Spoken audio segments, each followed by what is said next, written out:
Savvy Business Radio, drawing out the best from our guests with our host, Christina Nichman. Our guest today is Alison Lea Sher. She is a journalist, biographer, creative writer, and millennial expert, sharing her latest book, The Millennial's Guide to Changing the World, a new generation's handbook to being yourself and living with purpose. Find out more about Alison and get her book today at millennials/incorporated.com. Hi, Alison. Welcome to Savvy Business Radio and our Heartbeat of the World segment. How are you this morning? I'm doing great. Thank you. Well, I'm so happy to have you here today. You're going to share a very important thing that we don't think about a lot, but a lot of our business owners are older, but they're hiring a lot of millennials. And it's kind of like there's this kind of divide where one side, maybe baby boomers or Gen Xers are not kind of understanding this new mindset and this new group of people that have a lot to bring to the table. So you are starting a consulting company called Millennial Inc. and you have an awesome new book coming out called The Millennial Guide to Changing the World. So you're going to share a little bit about your company, your background, and go into that a little bit for the audience. Okay, great. Thank you so much, Christina. Yeah, so my book, The Millennial's Guide to Changing the World, is going to be out May 8th, and it is going to be published through Skyhorse Publishing, which is out of New York City. So it'll be available in select bookstores across the country, and you can also get it on Amazon. And then my consulting company is called Millennial Inc., which, is a kind of a double entendre, I guess you could say, because it stands for Millennials Incorporated. And it's about millennials, creating their own businesses, and then also businesses starting to incorporate this millennial mindset of what our values are and our drive for purpose, incorporating that into the structures that already exist within the workplace. So that's what my consulting company focuses on. I love this. And because I haven't told you before the interview, but I run a financial consulting business. And one of the things I get now dealing with a lot of businesses is a lot of the businesses are run by maybe Gen Xers or baby boomers, and they're not knowing how to really connect with the millennials are hiring. And they are our workforce to be reckoned with. They are hard workers. They have a lot to bring to the table, but they have a different set of values and ideas and how to go about things that are kind of, well, it feels like to baby boomers and Gen Xers kind of conflicting. But what is that? What is the big difference between, say, the new millennial group and the older group of workforce? Oh, well, there's so many. One of the things I study is generational theory. And I think it's really important for people to realize that when you're working at a company, you have these constellations of generations all trying to achieve common goals, but they might have different values, different ways of communicating, different relationships to authority, different preferences around feedback, different kind of needs that they have come to expect in order to feel engaged at work. And so I think all of those vary according to each generation, and the millennials just happen to have their own unique characteristics that are often stereotyped negatively by older generations because they don't really understand the context that we have come of age in that has created those behavior patterns and qualities about us that are very much like very logical when you understand the environment that, we are being cultivated within. So for the one thing I've picked up working with groups around New York is the millennials seem to be a more collaborative group. They want their voices to be heard. They want to be part of something where I'm just not a number or someone that collects a paycheck. I'm here and I want to make a difference and I want you to pay attention to me because I have value. And I kind of really, really like that in the old group, like my mom used to say, you just go there, shut up, get your paycheck. And then at 65, you get to enjoy your life. I'm like, I don't want that. So I'll probably be sick and unhealthy and, because of all the stress, 65 years of working, that I won't be able to enjoy my so-called golden years. And why do I have to wait till 65 to have golden years? So I really, really like that about the millennials. Is that part of or one of the attributes of the millennial group? Oh, 100%. And I love that you say that because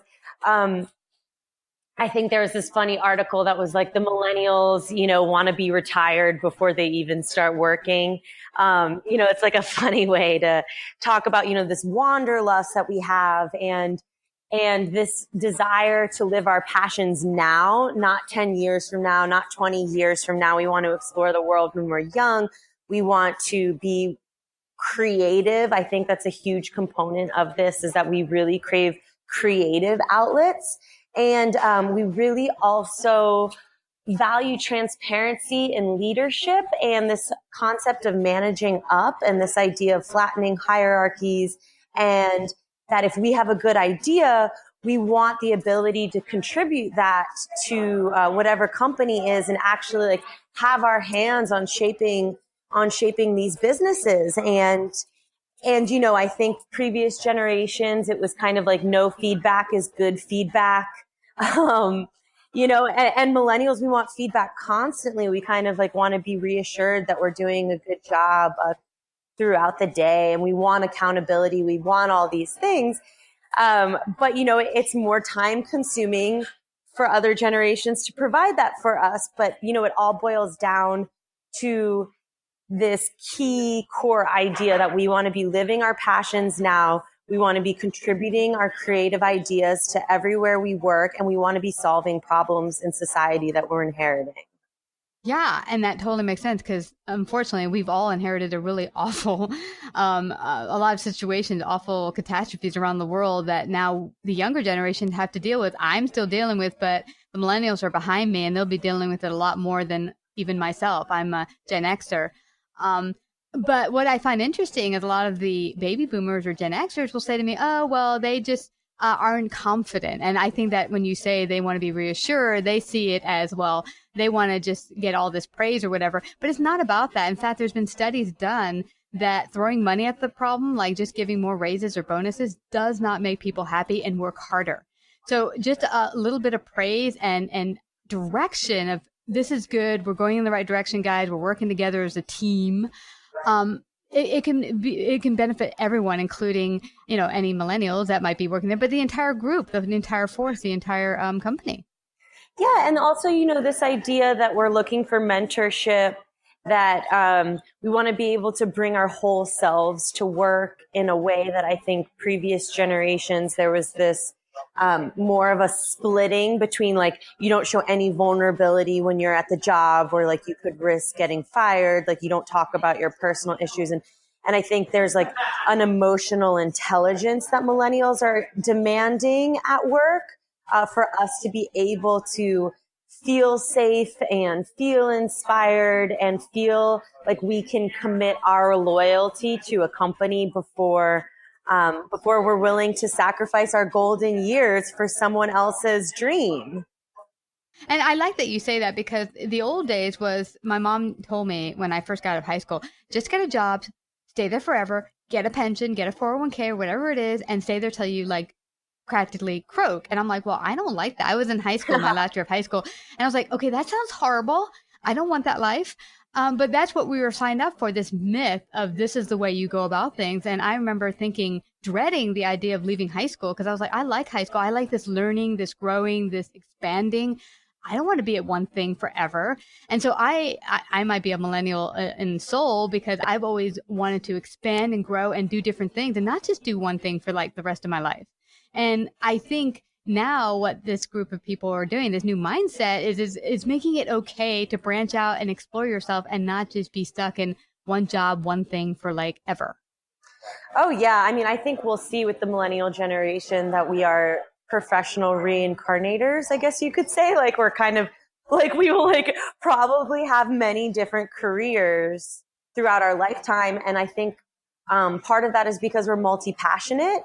And part of it is because, we're living in this very rapidly shifting economy where we don't even know what jobs are going to be, what jobs there's going to be a demand for in a few years, with automation, with all of these just like very volatile economic dynamics that are happening. So, it's like this kind of ability that the millennials have to live on their toes and be really highly adaptive and transformational with what they do in their lives, and how we're responding to our environment and finding a way to make things work, I think is actually going to become one of our greatest strengths as things progress.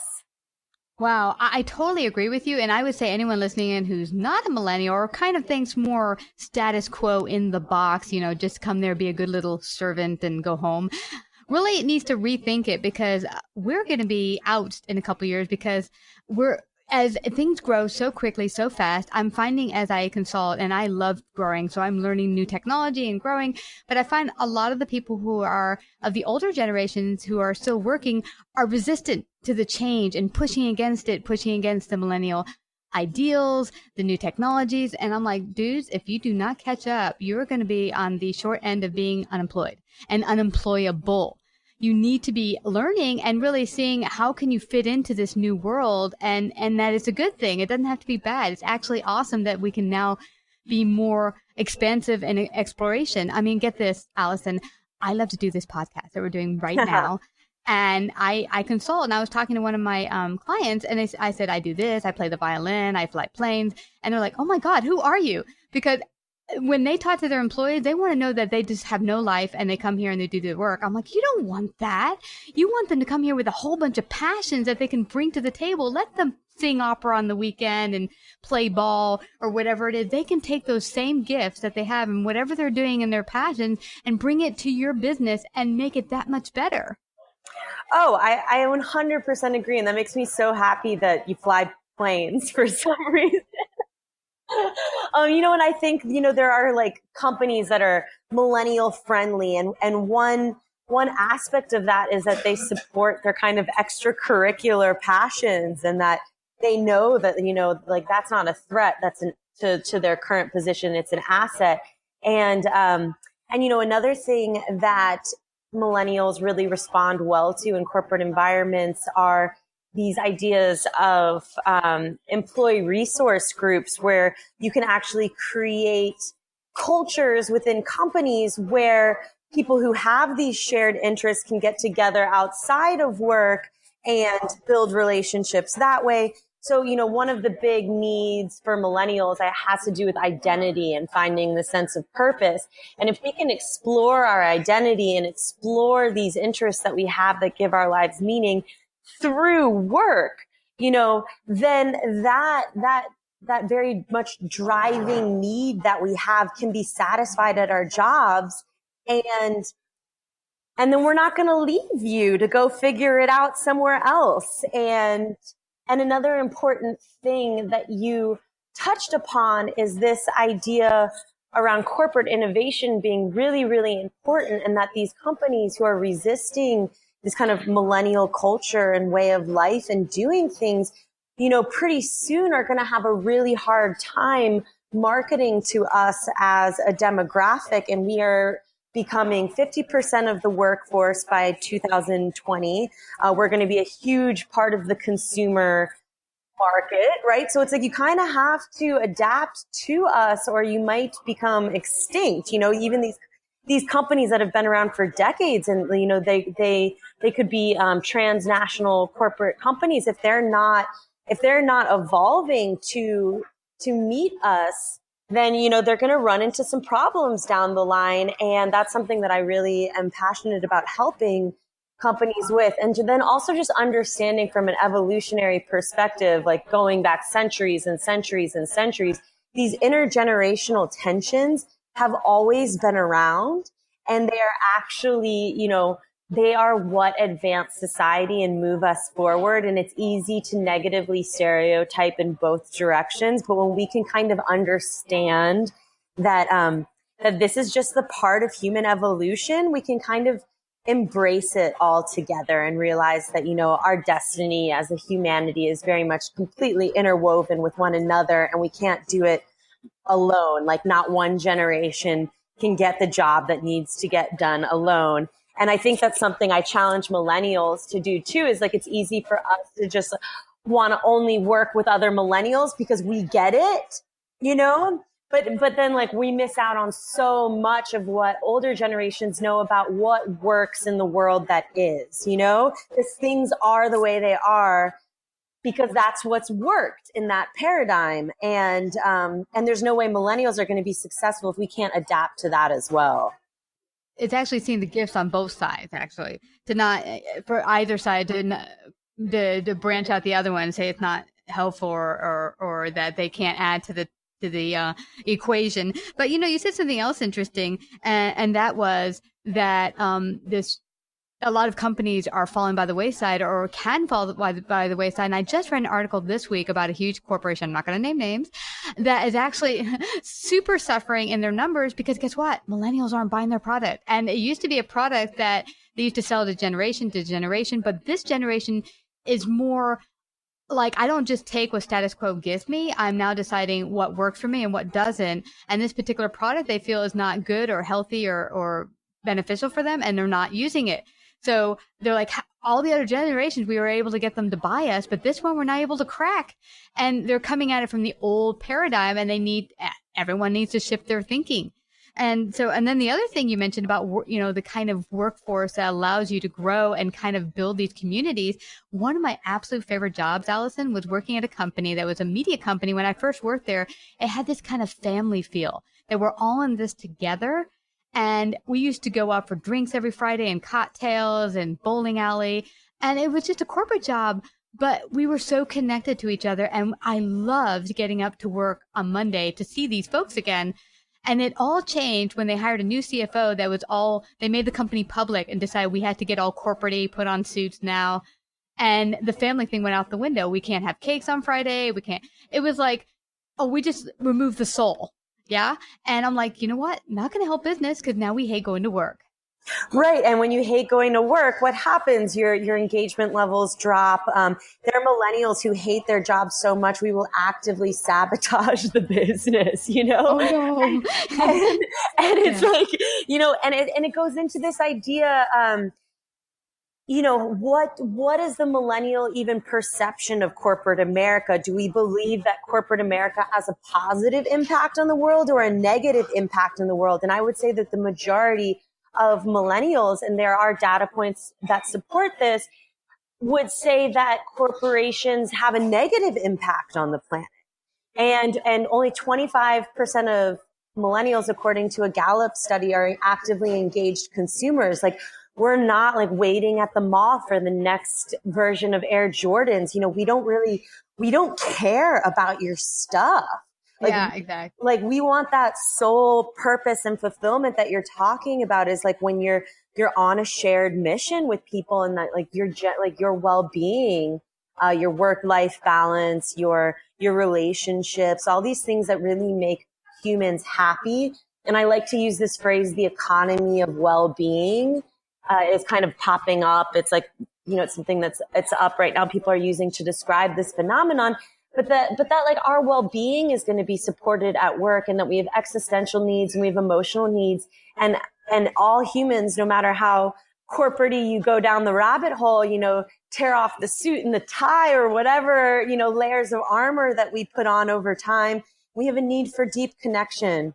And there have been studies that say like the number one thing that determines if a team is going to be successful is psychological safety. And creating that family environment where, like you can have weak and vulnerable moments from time to time, and you're going to get supported through them. You're not going to get thrown under the bus.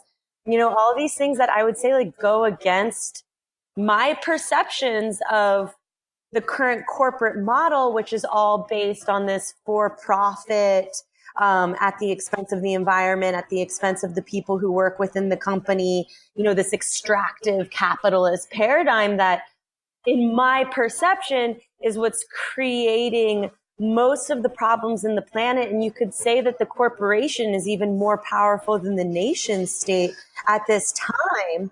So, we're controlling government, we're controlling communities. So why can't we make it so that the corporation is solving most of the problems on the planet instead of creating them? And I think these idiosyncrasies that we see in millennials that other people chastise or they think make us, they think make us unfit for employment in any ways. Like that's actually what we want to be doing, is we want to be leading this cultural renaissance in business, and with a few shifts, and with everybody kind of like older generations loosening their mores and being able to really see the cumulative effect of what this corporate culture is doing to the planet that millennials are inheriting, and all of the debt we're inheriting, not only from school, but from national debt. And then also the amount of debt that's going to happen as these climate crises continue to compound. And we're going to have to be rebuilding infrastructures in our communities. And so much of it has to do with just business practices that are not taking into account their effect on the environment.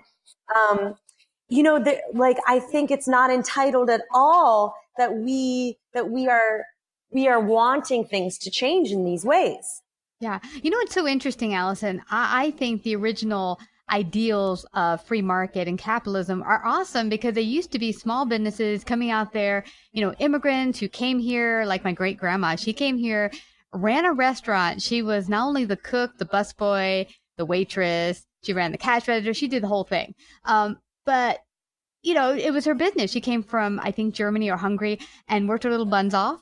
But it was like you could come here, make a better life, and you worked hard. And it wasn't like, let's just get as much profit as possible and screw everyone around us. It was kind of like, I'm just here to make a better life for my family and everyone else and to add to the community. There was this add value. But what's changed about businesses now is like, let's just get as big as possible, not because we need to, but just because we can, and there's no end to it. And growth is not bad in itself, but when you get there and it's like growth at the expense of everything, of the expense of these people that we consider to be our numbers or are disposable, that we get new ones, that's where things have gone wrong. It's like, I would like to see, and this is what I'm doing, and I really have stressed this on my show before, people have said, oh, we need new regulations, we need the government to step in. I'm like, dudes, we need to step in as citizens and say, if there's a big business and I don't like what they're doing, I don't shop there anymore. I give all my business to small businesses, to mom and pops, we have this coffee shop down the street. I'd rather go there than a Starbucks. Cause I want to help the people who are adding to society. And I think if we all start to shift our mentality and act like that and use our pocketbook and our life, we can all add, because we'll give to companies or businesses that are really adding to the value of everyone. Oh, 100%. And I love what you're talking about, because this brings up another concept that I'm really passionate about. And it has to do with, embeddedness, community embeddedness. And there was an economist named Milton Friedman who he wrote an article in the New York Times that became very popular. And if you do research, you see that this idea of unlimited growth that we've all come to accept as like the main purpose of business really stem from him.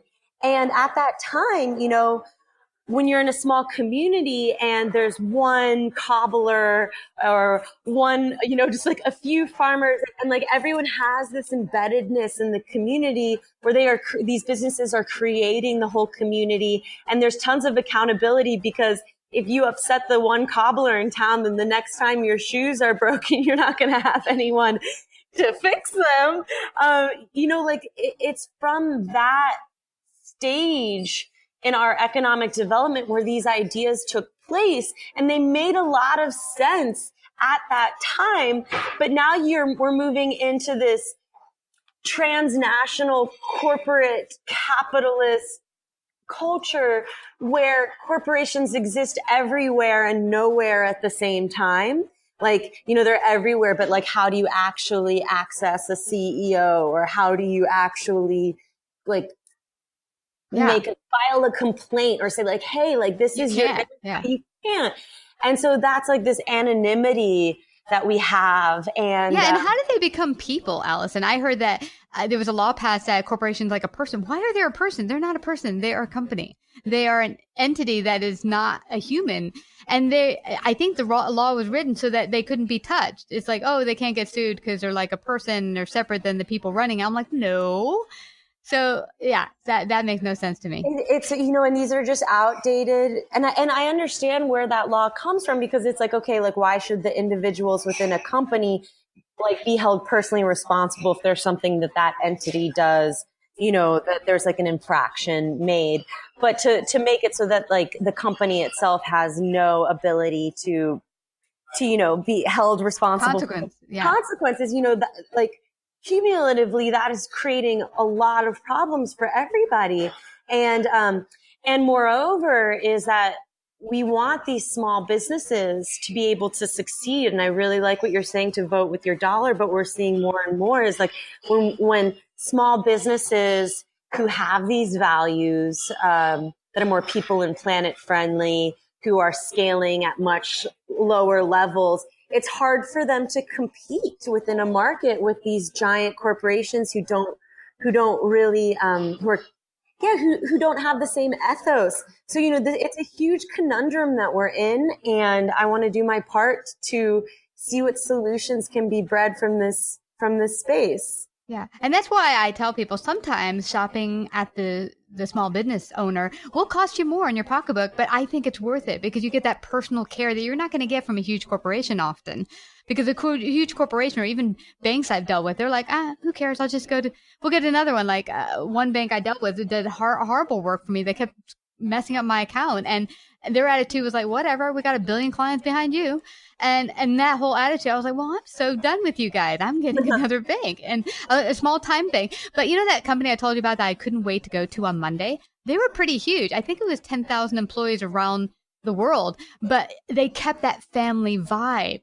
And I think the mind shift is what has to happen, regardless if you're super small or if you're a rather big company. Just shifting the corporate mindset to more of a community base will make all the difference to the world and to your business. Yeah, and that's thank you. Sorry for interrupting. Yeah, Christine, and that's the goal, is like, if these giant entities can make these shifts, then the ripple effect is going to be huge, right? Yeah, so, absolutely. And look, we don't have to necessarily like appeal to guilt.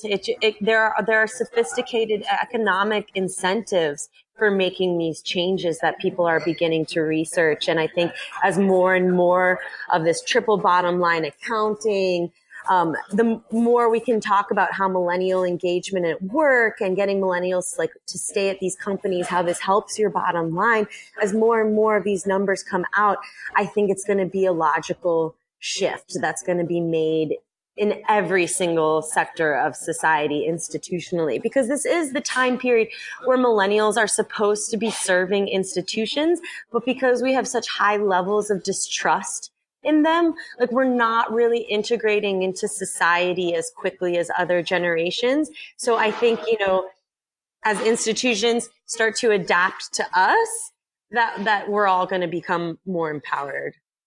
I completely agree. This is such a fascinating talk. We can go on for hours, Alison, but I want everyone to find out more themselves about your book and more about you. How can they do that? Okay, great. So you can learn more about my consulting business by visiting millennials-incorporated.com. And then my book, The Millennials Guide to Changing the World, is available on Amazon, and you can also order it from millennials-incorporated.com. Yeah. And my book, while we've been talking a lot about business today, my book focuses on all of the different aspects of life for millennials. So it talks a lot about marriage and romance and also, other kind of psychological things that we're dealing with. It talks a lot about the environment. It even talks about like personal growth and spirituality, as well as the education system. So I really created this holistic portrait because I believe that we are more than just our jobs. And a lot of time millennials are pigeonholed as being like, let's just write a book about like millennials and work. Or I wanted to create a portrait of who we are in all the different areas of our lives and all these different areas of the world that we're having to navigate. So that's what my book is about. But my business and consulting focuses mainly on work. So, but you'll get the whole portrait from the Millennials Guide to Changing the World. Because if we are going to change the world, it's going to have to be our relationships. It's going to have to be everything. It's not just the workplace. Yeah, because as one person said, one does not separate from the other, all interconnected, interwoven. And I love that it's so interconnected. This is great. An awesome read. Everyone must go check it out. And I just have to thank you again, Alison, for sharing your great wisdom today on Savvy Business Radio. Thank you so much, Christina. It's been a pleasure. Savvy Business Radio broadcasts worldwide via a large podcast network, celebrating business owners, entrepreneurs, influencers, and successful individuals. Find out about our paid sponsorship opportunities or how to become a guest. Call 732-474-7375 or email Christina@savvybusinessradio.com.